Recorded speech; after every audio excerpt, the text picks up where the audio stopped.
इतना बड़ा चुनाव हुआ, एक बार भी रूलिंग पार्टी के किसी व्यक्ति ने महंगाई पर बोला क्या? किसी इंटरव्यू वाले ने पूछा क्या महंगाई मुद्दा नहीं है क्या? भ्रष्टाचार मुद्दा है कि नहीं है? मैं हैरान हूँ, मेरे देश का मीडिया को भी क्या हो गया है। कम से कम वो तो रूलिंग पार्टी को पूछना चाहिए। पूरे देश में मौजूदा सरकार ने हिंदू मुस्लिम के दंगे भड़काए। उसके बाद प्रधानमंत्री जी रुबीका लियाकत के साथ खड़े होके बोलते हैं, जिस दिन मैंने हिंदू मुस्लिम कर दिया ना, मैं इस समाज में रहने लायक नहीं रहूंगा। मतलब वो खुद ही बोल रहे हैं कि मैं इस समाज में रहने लायक हूँ तो नहीं, पर बेशर्मी है मेरी कि मैं रह रहा हूँ। बीच चुनाव एक ऐसा मुद्दा सामने आया है जिसे लेकर सियासी तूफान मच गया है। व्यूअर्स, बहुत अलार्मिंग सिचुएशन है साहब, बहुत बड़ा खुलासा हुआ है। हैरान मत होइएगा जो बताने जा रहा हूँ। आप जानकर हैरान हो जाएंगे। इस रिपोर्ट के मुताबिक the Muslim population has gone up by 43+%। 43% बढ़ी है।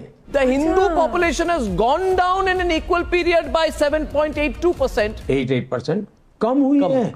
Think about this. It's crazy. एक साजिश चल रहा है भारत को गजवाए हिंद करने का, इस्लामिक स्टेट बनाना चाहते हैं। हे हाय हेलो नमस्ते जी, सत श्री अकाल, अस्सलाम वालेकुम। मैं निधि शर्मा इंडिया से, और वीडियो का टाइटल है पॉपुलेशन जिहाद, हिंदू खतरे में डिकोडेड। इस बात को हम डिकोड कर चुके हैं और साथ बैठ करके समझेंगे भी, पर उससे पहले मैं जो शब्द है ना जिहाद, इस पर कुछ बोलना चाहती हूँ। जानबूझ करके हमारी ये चाटुकार दलाल मीडिया ने इस शब्द को मैनिपुलेट किया, जबकि इस्लाम में इसका मतलब स्ट्रगल होता है, और सबसे पहले वो स्ट्रगल जो हम खुद के साथ करते हैं परिवर्तन के लिए। जैसे लव जिहाद एक रियलिटी नहीं है बल्कि मीडिया के द्वारा शोकेस करी गई इमेज है, वैसे ही भगवा लव ट्रैप भी कोई रियलिटी नहीं है, ये भी एक रेज में क्रिएट किया गया वर्ड है। अरे भगवा तो वो रंग है जो हमारे संत महात्माओं के तप का केसरिया रंग है। मीडिया ने इंटेंशनली ये छिछले काम करवाए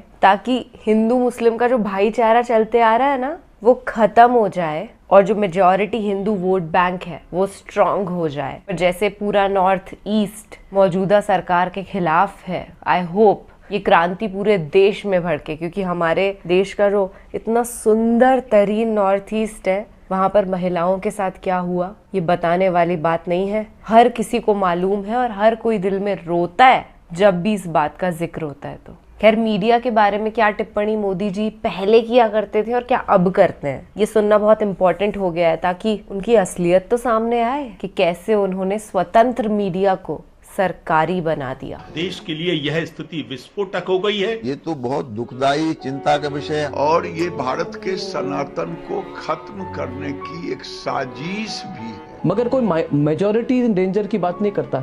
ये आप उससे जुड़ा हुआ सवाल, ये मुस्लिम्स इन डेंजर और माइनॉरिटीज इन डेंजर की बात कही जाती है, और मैं आपसे सीधा सवाल करना चाहता हूं कि ये आपके छवि पर अटैक करने की कोशिश है? Is it to target Narendra Modi? तो इस वीडियो में डिटेल में समझेंगे इसी सवाल के जवाब को कि क्या भारत में मोदी के पीएम बनने के बाद 100 करोड़ प्लस हिंदू खतरे में आ गए हैं। हिंदुस्तान में हिंदू खतरे में है, और ये कोई मजाक नहीं है। ओहो, कड़वा सच है। और क्या मुसलमानों पर खतरे वाला नैरेटिव सिर्फ मोदी की इमेज खराब करने के लिए लाया जाता है? इस वीडियो में डिटेल्ड फैक्ट्स और थोड़े से कॉमन सेंस के थ्रू समझेंगे कि कैसे डर के आगे पीस है। Okay, thank you. तो इस नए डर की दुकान का कॉन्टेक्स्ट ये है कि पीएम की इकोनॉमिक एडवाइजरी काउंसिल ने एक डेमोग्राफिक रिपोर्ट जारी की है, जिसमें रिलीजियस मेजॉरिटी और माइनॉरिटी का change in population share analyse किया गया है फ्रॉम 1950 टू 2015। और इस रिपोर्ट का मिसयूज करके गोदी मोदी ने फिर से हिंदुओं को मुसलमानों के खिलाफ भड़काने का पुराना खेल इलेक्शंस के चलते पावर प्ले मोड में ऑन कर दिया है। उनको लगता है इससे लोग भड़केंगे, वोट मिलेगा, और उनका इरादा है भड़काना, और अब वो पूरी तरह फर्जी बातों पर ही निर्भर है। You're right. तो स्टार्ट करते हैं शॉर्ट में ये समझकर कि इस रिपोर्ट में आखिर बताया क्या गया है। इस रिपोर्ट में दुनिया की 167 कंट्रीज की मेजॉरिटी और माइनॉरिटी रिलीजियस पॉपुलेशंस का share in total population 65 year time period में कैसे चेंज हुआ है उसको एनालाइज किया गया है, पर इस पॉजिटिव या नेगेटिव चेंज के कॉजेज को इस रिपोर्ट में स्टडी नहीं किया है। और ये रिपोर्ट ये भी कहती है कि अगर मेजॉरिटी ग्रुप का शेयर इन टोटल पॉपुलेशन घटा है तो वो एक सेक्युलर डेमोक्रेसी के लिए अच्छा संकेत है। प्रधानमंत्री को सलाह देने वाली समिति की रिपोर्ट ने साधु संतों और हिंदू संगठनों को भी नाराज कर दिया है। तो चलिए बिना वक्त गवाए सीधे चलते हैं गोदी मोदी के इस रिपोर्ट पर किए पहले फेक क्लेम पर कि भारत में हिंदुओं की पॉपुलेशन कम हो रही है और ये एक खतरे का संकेत है।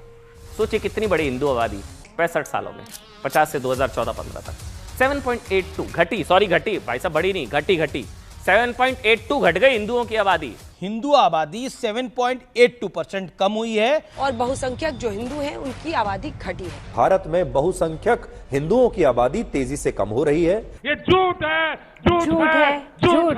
क्योंकि 1951 और 2011 सेंसस के हिसाब से इन 60 सालों के बीच हिंदुओं की आबादी अप्रोक्सीमेटली 30 करोड़ से अप्रोक्सीमेटली 100 करोड़ पहुंच गई थी और वहीं मुस्लिम्स की आबादी अप्रोक्सीमेटली 3.5 करोड़ से 17 करोड़ तक पहुंच गई थी। तो ये साफ है कि पॉपुलेशन किसी भी रिलीजियस ग्रुप की कम नहीं हुई है और अपने 10 साल की सरकार में एक सेंसस ना करा पाने वाले पीएम मोदी इस रिपोर्ट को कुछ ऐसे कोट करते हैं जैसे भारत में हिंदू कम हो रहे हो, जबकि आज के भारत में ऑलमोस्ट 110 करोड़ प्लस हिंदू हैं, यानी दुनिया में हर 7वां इंसान भारत में रहने वाला एक हिंदू है। Oh my God. लेकिन हिंदुओं की संख्या कम होना,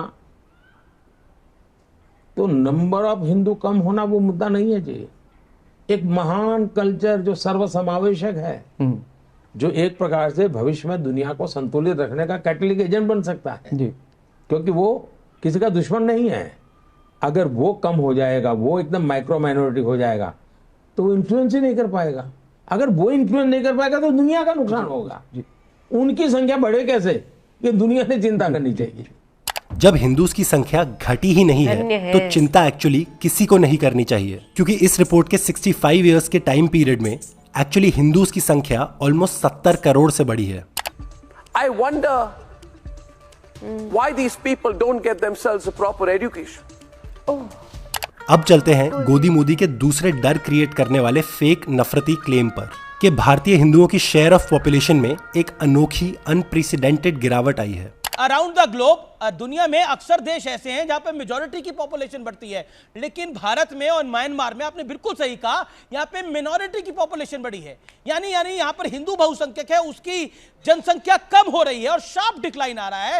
एक्चुअली ये बात भी टोटली 0% फैक्चुअल है और 100% फेक क्रिएटेड प्रोपेगेंडा है, क्योंकि अगेन हिंदुओं की जनसंख्या नहीं घटी है, बल्कि ये रिपोर्ट सिर्फ ये कहती है कि मेजॉरिटी हिंदुओं का टोटल पॉपुलेशन में हिस्सा यानी शेयर 8% कम हुआ है। और किसी देश में ऐसा होना माइनॉरिटीज की वेल बीइंग के लिए एक अच्छा इंडिकेशन है और ना कि मेजॉरिटी के लिए कोई डर का संकेत। ये रिपोर्ट खुद बताती है कि 167 कंट्रीज में से 123 देशों में यानी 75% में मेजॉरिटी पॉपुलेशन यानी बहुसंख्यक आबादी का share in total population on average almost 22% घटा है, जबकि भारत में मेजॉरिटी हिंदूज का शेयर लगभग 8% ही घटा है, मतलब ग्लोबल एवरेज का 1/3।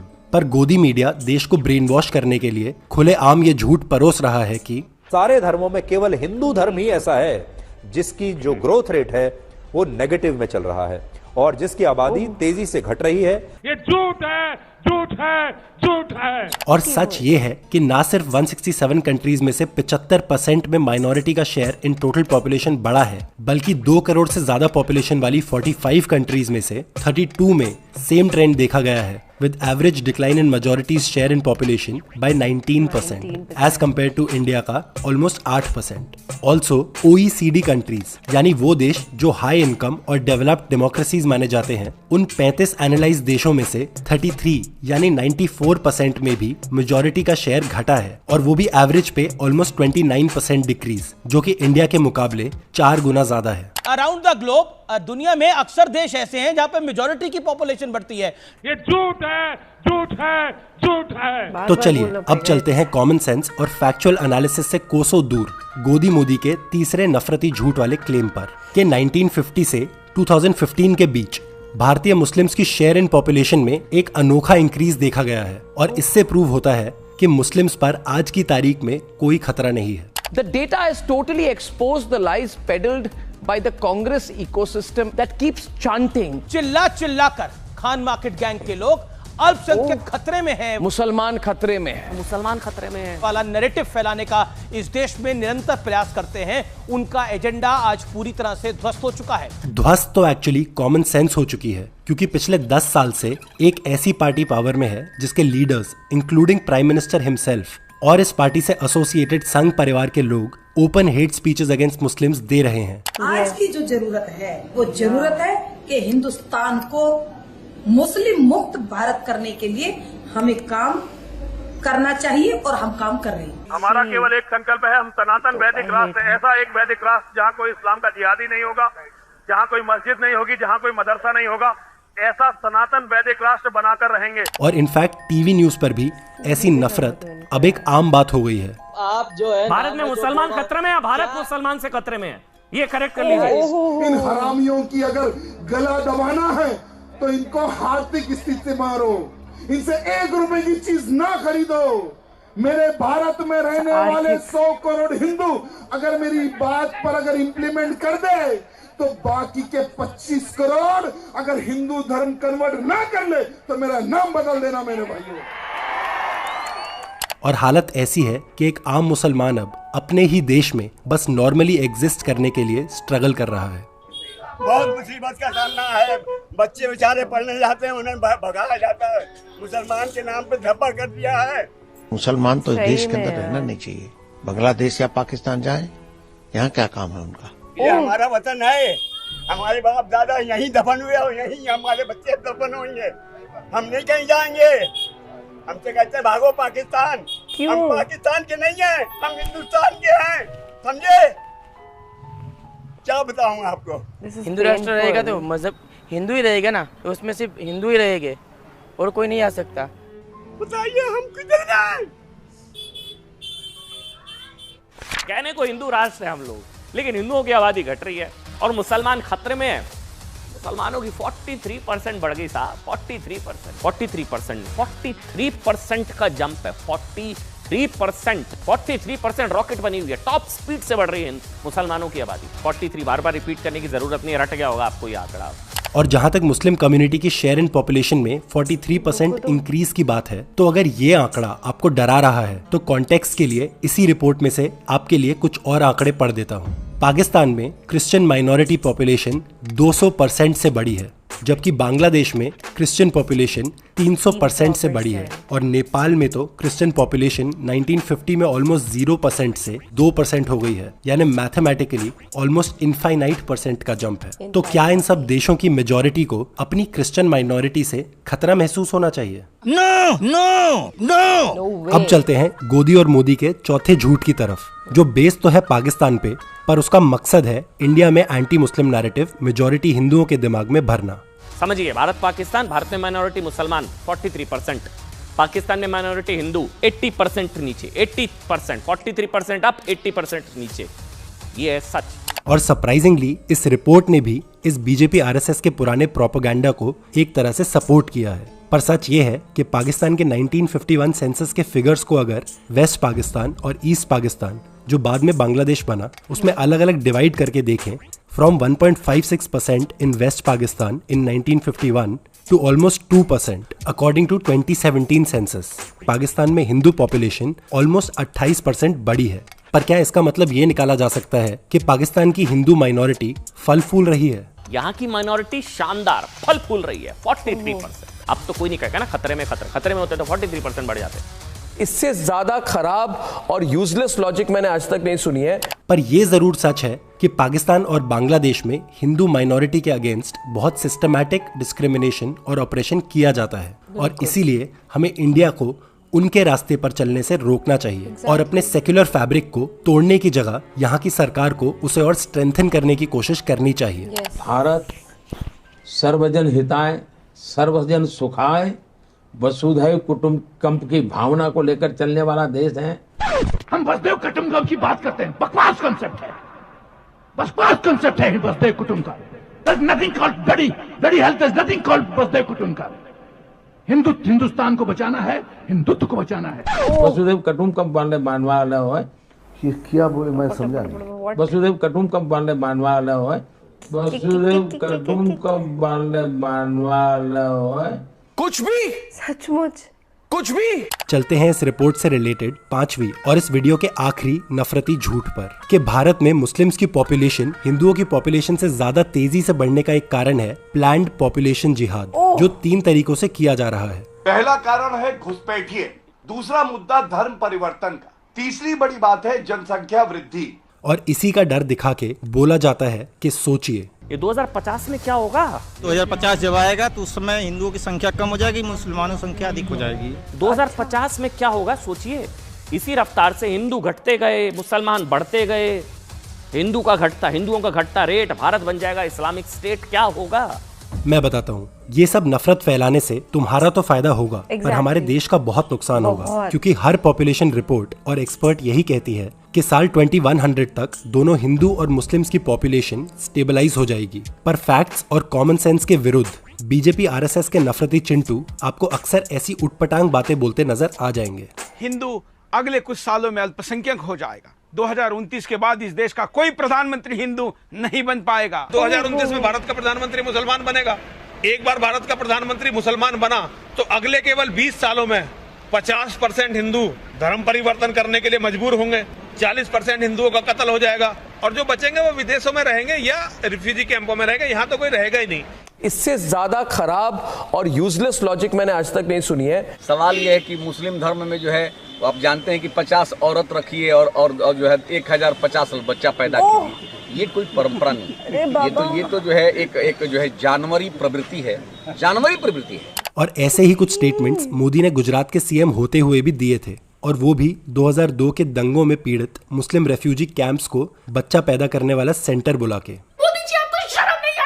तो मुस्लिम पॉपुलेशन एक्सप्लोजन का सच ये है कि इकोनॉमिकली और सोशली पिछड़े रहने की वजह से मुस्लिम्स का ग्रोथ रेट हिंदुओं और बाकी कम्युनिटीज से हायर रहा है, पर मुस्लिम फर्टिलिटी रेट पिछले 30 सालों में बहुत तेजी से गिर रहा है और आगे भी गिरता रहेगा।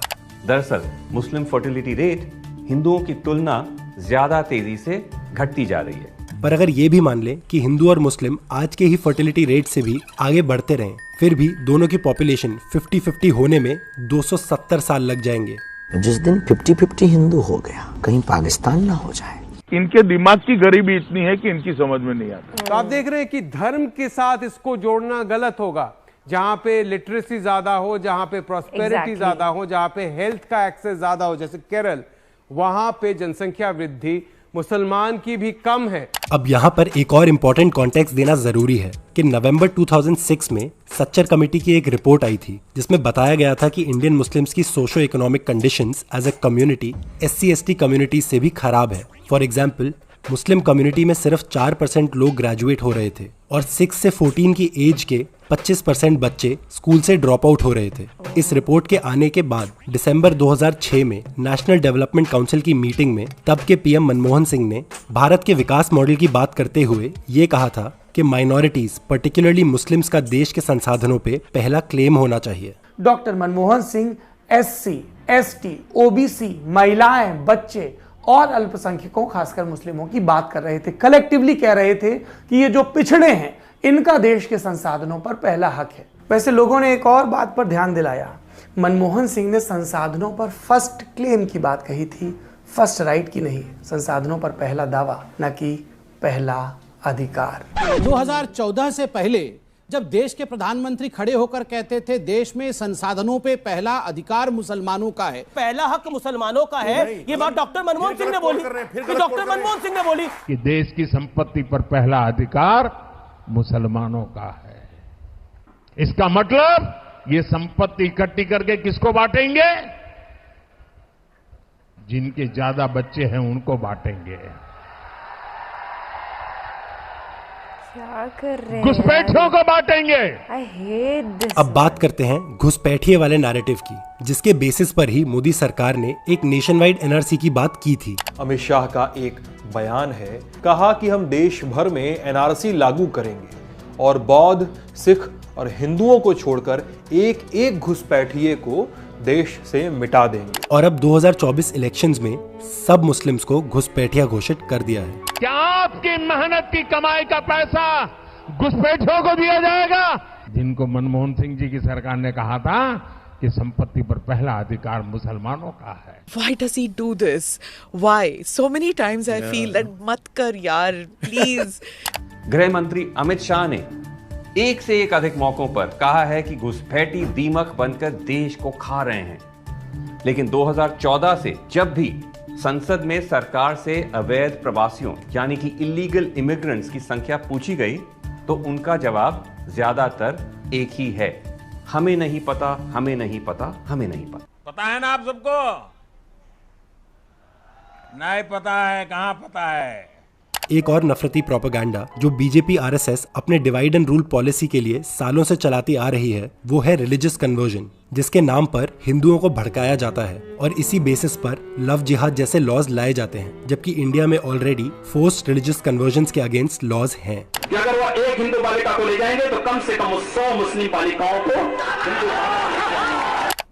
और योगी आदित्यनाथ जैसे लोग जो 2009 में भड़काऊ फ्रिंज एलिमेंट्स कहलाए जाते थे, वो पिछले 10 साल में जेल की जगह मेन स्ट्रीम पॉलिटिक्स के मेन फिगर बन चुके हैं। योगी आदित्यनाथ बहुत अच्छा आदमी, बाबा बाबा बाबा। पर रिलीजियस कन्वर्जन्स का सच हमें इस रिसर्च स्टडी से पता चल सकता है जो बताती है कि भारत में 99% अडल्ट्स जो हिंदू पैदा हुए थे वो अब भी खुद को हिंदू धर्म से ही आइडेंटिफाई करते हैं और रिलीजियस कन्वर्जन या स्विचिंग इंडिया में एक बहुत ही रेयर चीज है। पर बीजेपी का वोट के लिए डर पैदा करने वाला खेल आपको कुछ और समझाएगा। देश के इस्लामीकरण होने की ओर जिस तरीके के षड्यंत्र हो रहे हैं उन्हें रोकने की जरूरत है। झूठ पे झूठ, झूठ पे झूठ, झूठ पे झूठ, ये जो सिलसिला चला है बस उसका मजा लीजिए, आनंद लीजिए। और अंधभक्त और नफरती चिंटुओं का solution to this non existent problem of Muslim population increasing and Hindu population falling ये है कि हिंदुओं को ज्यादा से ज्यादा बच्चे पैदा करने चाहिए। मोहन भागवत ने हिंदुओं से ज्यादा बच्चा पैदा करने की अपील की है। लगातार हिंदुओं की घटती जनसंख्या बहुत चिंता की बात है। जब दूसरे धर्म वाले इतने बच्चा पैदा कर रहे हैं। मैं आदरणीय भागवत जी का बहुत आभारी हूं। एक स्वयंसेवक के नाते हम लोगों के जीवन में ये बड़े गौरव की बात होती है कि जब हमारे कोई अधिकारी, हमारे संघ व्यवस्था के जो मुखिया हमें आशीर्वाद देते हैं तो यूं ही हमारा सीना फूल जाता है कि हिंदू समाज के बंधुओं 2 संतानें नहीं 4 संतानों को जन्म दीजिए। यानी कि मां की संवेदना को सार्वजनिक रूप में किस प्रकार से मोड़ा जा सकता है और किस प्रकार से सामाजिक चेतना का उत्थान काम किया जा सकता है वो दीदी मां ने करके दिखाया है। इसलिए हम स्वामी जी के भाषण पर, प्रवचनों पर अपने को जोड़ते हुए निवेदन करना चाहते हैं, कम से कम 4 बच्चे पैदा करो। मित्रों, कभी कभी संघ के लोगों के विषय में बहुत जानकारी न होने के कारण उसको समझ पाना बहुत मुश्किल होता है और कभी कभी तो एक आध बार जानने के बाद भी रजिस्टर नहीं होती है। तो ये समझना कोई रॉकेट साइंस की बात नहीं है कि मुसलमानों के नाम का डर दिखा के हिंदुओं को बेवकूफ बनाया जा रहा है उनका वोट और विश्वास पाने के लिए। और ये खेल बीजेपी, आरएसएस और हिंदुत्व आइडियोलॉजी के ऑर्गेनाइजेशंस सालों से खेल रही हैं और यही हुआ इस बार भी PMEAC की डेमोग्राफिक रिपोर्ट के साथ। इसे क्लियरली जानबूझकर इलेक्शन टाइम पे रिलीज किया गया एक कम्युनल स्पिन देकर, ताकि इसकी खबर हर गोदी चैनल पर चलाकर मेजॉरिटी वोट बैंक्स के वोट्स को बीजेपी के पाले में कर दिया जाए। ये नीच राजनीति है नहीं, ये नीच कर्म है नहीं। हमसे पूछने की आवश्यकता नहीं। इसीलिए मोदी के न्यू इंडिया में अब बहुत जरूरी है कि सब भारतीय लोग हर नफरती फेक न्यूज से सावधान रहें, क्योंकि आज के जमाने में हथियार में बारूद भरने से पहले दिमाग में बारूद भरना जरूरी है। हथियारों वाला युद्ध जीतने से पहले वैचारिक युद्ध जीतना जरूरी है और यही इस नए युग की चुनौती है, क्योंकि आप हथियारों में भरे बारूद की सप्लाई को तो रोक सकते हैं, लेकिन दिमाग में भरे बारूद को डिफ्यूज करना अब असंभव है। You're right. तो शांति से जरा थोड़ी देर बैठिए और सोचिए, अगर हम करें तो करें क्या, बोले तो बोले क्या। भाजपा का विरोध करो और क्या, मोदी को गाली दो। वाह, जहां भी जाओ बस दिन रात सुबह शाम मोदी को गाली दो, मोदी को गाली दो, मोदी को गाली दो। यार वैसे यह है तो व्यंग, मगर इसकी गंभीरता को समझने के लिए कुछ योग्यताओं का होना बहुत जरूरी है। अगर समझ सकते हो तो समझो। आप लोग जो हो रहा है उसको मुक्त समर्थन दे रहे हो, आंखें बंद कर करके मुंह मोड़ लेते हो। क्या किया जाए अब इनका, कैसे इनको सुधारा जाए? इनको सुधारने का राइट यही है कि जब इनके ह्यूमन राइट्स कम होंगे और जो बाकी पॉपुलेशन है इंडियंस है, मतलब इनके राइट छीन लिए जाएं। राइट्स इनके छीन लिए जाएं। This is the main important thing. बहुत इंटेलेक्चुअल लगे सर आप मेरे को। Thank you thank you. कुछ कहना सुनना बाकी नहीं रह गया। ये सब देखने के बाद भी अगर कोई भाजपा को वोट दे दे तो बड़ा नालायक इंसान होगा यार। स्टार्टिंग में जो मुस्लिम दादाजी का हमने वीडियो देखा ना, वो मेरे दिमाग से निकल नहीं रहा है, क्योंकि अगर मैं एक मुस्लिम घराने में पैदा होती तो शायद उनकी जगह मेरे भी दादा या नाना जी हो सकते थे। And what would I have felt at that time? बहुत ही हेल्पलेस महसूस करती कि जिस वतन में पैदा हुई, जिसके लिए मेरे परदादों ने अपनी जान कुर्बान कर दी, आज वही मुझसे बगावत कर रहा है। It's extremely shameful. बचपन से ही मेरी एक बेस्ट फ्रेंड है जिसका नाम सबीना है, तो हम में कोई डिफरेंसेस नहीं थे। While we were growing up सब कुछ इक्वल था। इनफैक्ट हर कोई सबीना को ज्यादा स्पेशली ट्रीट कर रहा था क्योंकि मेजॉरिटी हिंदू थे और वो अकेली मुस्लिम लड़की थी क्लास में। टीचर्स भी बड़े एक्साइटेड रहते थे, खान साहब ईद की सेवइयां आप लेकर के आए या नहीं आए। और आज की तारीख में माहौल ऐसा है कि वही लड़की जिसको इतना प्यार मिल रहा था, उसको ये सुनने मिलता है कि तू पाकिस्तानी है यार, कब जाएगी बॉर्डर पार करके। तो दिल तो दुखता है। और वही लोग जो पहले बहुत नॉर्मल थे, जिनके लिए कोई डिफरेंसेस नहीं थे, आपस में हंस खेलते थे, हिंदू मुस्लिम जैसी कोई चीज एग्जिस्ट नहीं करती थी, वही बच्चे हमारे साथ के आज इतने होशियार हो गए हैं कि खुलेआम नफरत की बातें करते हैं क्योंकि अब उन्हें कोई रोकने टोकने वाला नहीं है। सरकार खुद सपोर्ट कर रही है कि करो, जी भर के करो। यही तो हम चाहते थे कि तुम आपस में डिवाइड हो जाओ और फिर हम रूल करें। फूट डाल के राज करने वाले ये खुद असल में घुसपैठिए मुझे नजर आते हैं। It's heart breaking but it's true. जिस तरीके के मौजूदा हालात हैं, हो सकता है मोदी जी वापस पावर में आ जाए। ये खबर अपने आप में डरा देने वाली है। खैर, खौफजदा होने की कोई जरूरत नहीं है। खुल के अपना जीवन व्यतीत करिए और सच का साथ दीजिए, यही जीवन का सार है। ख्याल रखिएगा अपना और अपने सभी घर वालों का। सही सरकार को वोट करिएगा। हमें इस देश में डेमोक्रेसी जिंदा रखनी है। सत्यमेव जयते। जय हिंद।